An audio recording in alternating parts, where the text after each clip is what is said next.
अस्सलाम वालेकुम। मैं मनसिदी मिटवर बाबा अला मौजू हमद। अल्लाह जेको असांजो रब आहे, जहाननि जो पालणहार आहे, रहम कंदड़ आहे। घेरियल आहे असांजे रब जो इल्मु, हर शइ खे असांजे भरवसो कयो आहे। अल्लाह जेको असांजो रब आहे, जहाननि जो पालणहार आहे, रहम कंदड़ आहे। घेरियल आहे असांजे रब जो इल्मु, हर शइ खे अल्लाह ते भरवसो कयो आहे। अल्लाह जे पैगंबर नबी रसूल ते ईमान आंदो, ग़ैब ॿुधाइण वारे ते। अल्लाह जे पैगंबर नबी रसूल ते ईमान आंदो, ग़ैब ॿुधाइण वारे ते। जेको कुझु आसमाननि ज़मीन में आहे, अल्लाह ॼाणंदड़ आहे। अल्लाह खां सवाइ ॿियो को महबूद न आहे।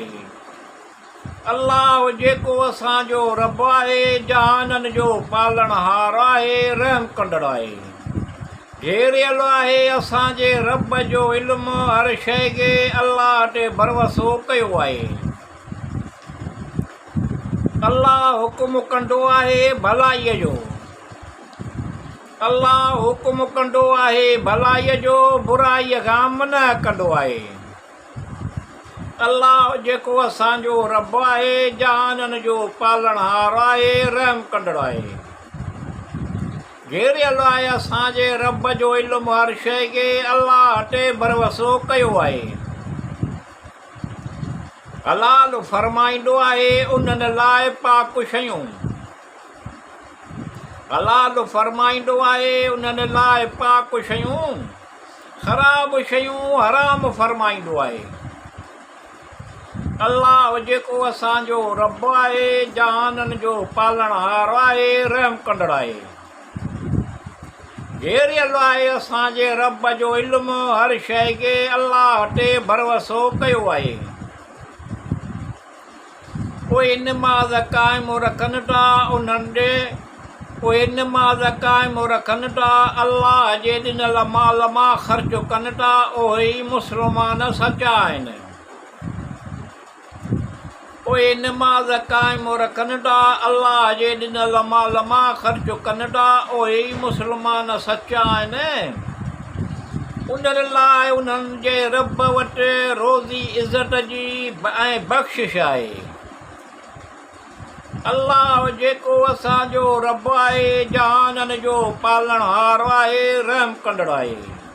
घेरियल आहे असांजे रब जो इल्मु, हर शइ खे अल्लाह ते भरवसो कयो आहे।